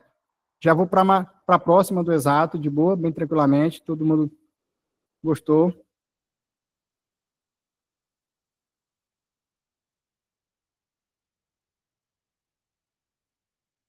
Então, prova da tarde, alternativa correta, letra D. Para ser escola de pensamento, o saber deve estar sempre aberto à crítica. Olha essa questão aqui, uma questão que mescla filosofia com sociologia, galera. A gente teve uma questão lá que mesclou filosofia com sociologia lá no Enem, tivemos uma no Exato também. Como o Exato quer imitar o Enem, disse que é a cópia do Enem, ele fez também a sua questão, né? Então, muitas vezes, vamos para o texto, muitas vezes nos que causam estranheza os costumes de outros povos, ou de pessoas de diferente nível social ou religião, mas não é preciso ir tão longe. No interior de uma mesma família, pode haver estranheza quando os filhos pensam ou agem fora dos padrões de educação recebidos dos pais, por exemplo. O estranhamento em si, deixa eu só colocar aqui para vocês, o estranhamento em si não é empecilho para as relações humanas, a não ser quando essa se torna motivo de exclusão ou de preconceitos. São as atitudes de discriminação que impedem o reconhecimento de todos os seres humanos como pertencentes à mesma humanidade.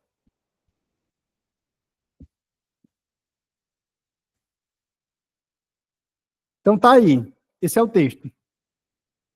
Está falando aqui, ó, muitas vezes, o que não causa estranheza, os costumes de outros povos, de outras pessoas, de diferentes níveis social e religião. Mas não é preciso ir tão longe, fala também que às vezes tem estranheza entre pessoas que são da mesma família, quando os filhos pensam ou agem de forma diferente da educação dos pais. E o estranhamento, ele não é um empecilho para a relação humana, a não ser quando tem a exclusão dessa pessoa por conta dessa estranheza ou por conta de um preconceito. São atitudes de discriminação que impedem o reconhecimento dos seres humanos como pertencentes à mesma humanidade. Então, uma questão de preconceito, que nem no Enem. Nesse caso, com a nomenclatura de discriminação. No texto, as autoras destacam a importância da aceitação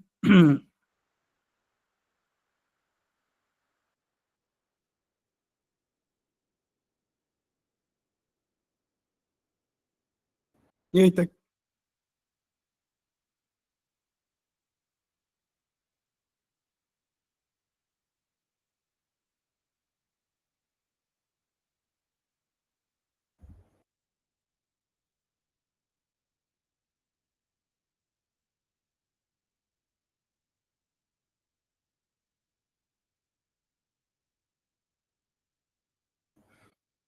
Bora voltar aqui. Deu uma coceira aqui na garganta, mas tudo bem. No texto, as autoras destacam a importância da aceitação das diferenças para que a convivência em sociedade se dê de uma forma ou de uma maneira respeitosa, pacífica, levando em consideração o texto assinala a alternativa correta, galera. Questão sobre discriminação, sobre preconceito. Então vamos ver. Letra A. As pessoas precisam aprender a não pensar de forma diferente para que sejam aceitas pelos outros. Será que é isso que é a solução para o preconceito? Letra B. As diferentes formas de preconceito poderiam ser melhor enfrentadas quando aprendemos a aceitar o diferente. Letra C. O reconhecimento dos seres humanos depende de sua religião e de seu nível social.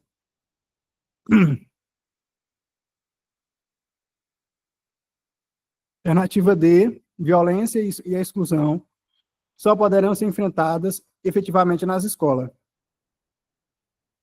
E a letra E. A discriminação, preconceito e a exclusão têm sua fonte e origem nos conflitos familiares.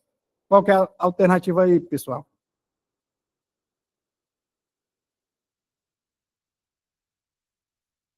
B.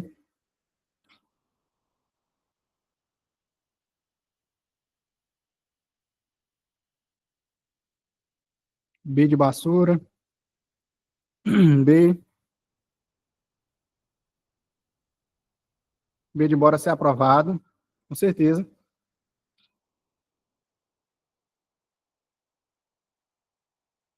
A concorrência deve estar aí trazendo pensamento negativo aqui para o professor ficar com a garganta ruim. Mas vai dar certo. Então, galera, preconceito. Então, a questão é fácil. Não tem o que dizer. Como é que se resolve preconceito? Você poderia ver a resposta no texto, poderia ter a resposta já de casa. Letra A, as pessoas precisam aprender a não pensar de forma diferente? Claro que não. Quer dizer que todo mundo tem que ser igual para não ter preconceito? Obviamente que não. Então, deixa eu marcar aqui que a letra A não tem nada a ver. Letra E. A discriminação, preconceito e exclusão tem sua fonte e origem nos conflitos familiares? Não. A origem aqui que ele falou foi dar diferença, né? Então, a origem dos preconceitos e da exclusão e da discriminação é quando alguém é diferente de você. O que não quer dizer que isso seja certo, você discriminar alguém só porque é diferente. Mas é isso que acaba dando início ao preconceito. O indivíduo percebe que o outro é diferente e não sabe lidar com essa diferença, infelizmente.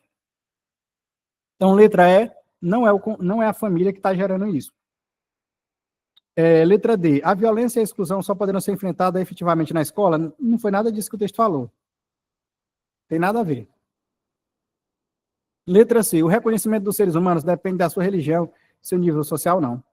Então, só restou a letra B. Apesar de existir pessoas diferentes e apesar de algumas pessoas simplesmente fazerem preconceito por conta de que alguém é diferente, a maneira como que você enfrenta o preconceito as diferentes formas de preconceito poderão ser melhor enfrentadas quando aprendemos a aceitar o quê?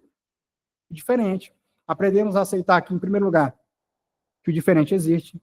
Aprendemos a aceitar que o diferente ele deve continuar existindo e que essa é a forma dele de ser. Letra B, de bora ser aprovado, galera, bora ser aprovado. Essa questão do exato, muito de boa, vocês estão vendo aqui, não é impressão minha, eu acho que vocês vão concordar, que o exato é mais fácil do que o Enem. O Enem também é fácil, mas o exato está mais fácil ainda. Todo mundo concordando. Vamos para a última questão do exato, só foram 3 questões de filosofia, lembrando que ano passado Ciências Humanas teve 18 questões, mas esse ano vai ter 20. Quem sabe uma dessas 2 a mais pode ser de filosofia, né? Vamos torcer para ser. Questão 3, a última questão aqui de filosofia do exato, 2024, prova da tarde, conforme a mentalidade cientificista, para toda questão referente ao domínio qualquer de conhecimento, somente a opinião do especialista desse domínio particular merece crédito. Para cada setor do conhecimento, só o especialista conhece. Por outro lado, somente a ciência e a tecnologia que dela decorre poderão resolver os problemas dos seres humanos, quaisquer que sejam. Somente os assessores técnicos estão habilitados a participar das decisões, pois só eles sabem. O texto do professor Hilton Japiaçu, ao apontar como funciona a mentalidade cientificista, essa mentalidade aí, tenta fazer-lhe uma crítica neste caso. É correto afirmar que sua crítica pretende o quê? Então, ele está fazendo uma crítica à mentalidade cientificista. Ou seja, vamos colocar assim, entre aspas, galera, para a gente entender isso, é como se ele estivesse criticando essa idolatria da ciência. Tá entendendo? Então, a gente não pode idolatrar nada. Tem gente que idolatra pessoas, tem gente que idolatra coisas, ideias, tem gente que idolatra a ciência. E é isso que esse filósofo, é um ótimo filósofo, inclusive escreve livros didáticos para o ensino médio também, professor Hilton, que ele está criticando é justamente isso, essa idolatria, meu Deus, a ciência, a ciência. Aí ele disse aqui, ó, que um dos aspectos ruins dessa mentalidade cientificista é de que essa ideia de que somente alguém que é especializado no assunto pode dar opinião sobre ele. Só o especialista conhece. Como é que ficam as questões nossas do dia a dia? Nós temos que definir, as pessoas têm que definir aí se vão ter ou não vão ter filhos. As pessoas precisam definir sobre a sua saúde. Uma pessoa que tem um câncer que provavelmente ela não vai ficar curada. Não vai ficar curada desse câncer. Um câncer aí que não tem cura, um câncer incurável. É uma decisão ética e filosófica. Ela vai fazer um tratamento, mesmo sabendo que provavelmente ela vai morrer, ou ela vai simplesmente desistir, não vou nem me tratar. Vou ficar em casa, vou tomar os remédios para dores e vou aceitar o meu destino. Então, só o médico é que pode opinar sobre a vida da pessoa, e a própria pessoa não pode opinar sobre a vida dela, não? Claro que pode. Não somente pode, é ela que vai tomar a decisão dela. Então, essa mentalidade cientificista, ela busca reduzir tudo para a ciência. Tudo é uma questão da ciência. Nem tudo é questão de ciência. Tem coisa que é questão de quê? De crença. Eu tenho que ter minhas crenças, eu tenho que ter os meus valores, que é diferente do outro. E a ciência não pode definir o valor de todo mundo. Todo mundo vai ter que ter esse valor. Não, cada pessoa tem que ter os seus valores morais e éticos. E não somente isso. Ele diz que, por outro lado, a ciência e a tecnologia que dela decorrem poderão resolver os problemas dos seres humanos, quaisquer que sejam, e somente os assessores técnicos estão habilitados a participar das decisões, pois só eles, aí ele bota entre aspas, sabe? Só essas pessoas que têm esse conhecimento da ciência é que sabe dizer o que é melhor para a sociedade. O que é melhor, como é que tem que ser a sociedade, como é que tem que ser o trânsito, como é que tem que ser a saúde, se todo mundo tem que tomar vacina, se todo mundo tem que agir de uma forma, como é que tem que ser a universidade, tudo só esses especialistas que têm que definir todos os aspectos da vida humana. E só a ciência e a tecnologia é que traz solução para os problemas da humanidade. Será que é isso? A gente vê na prática que não é. Ciência e tecnologia avançaram demais nos últimos anos.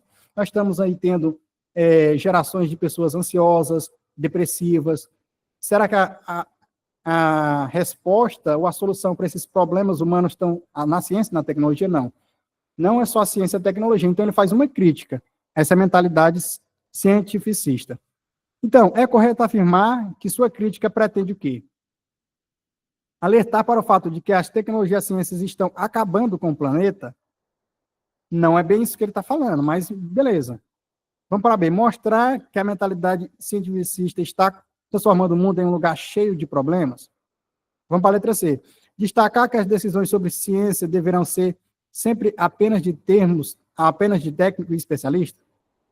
Letra D.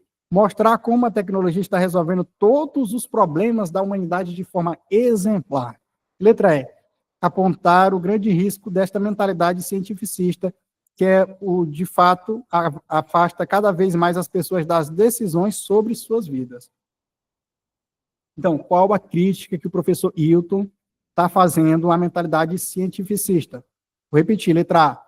Ele alerta para o fato de que as tecnologias e as ciências estão acabando com o planeta.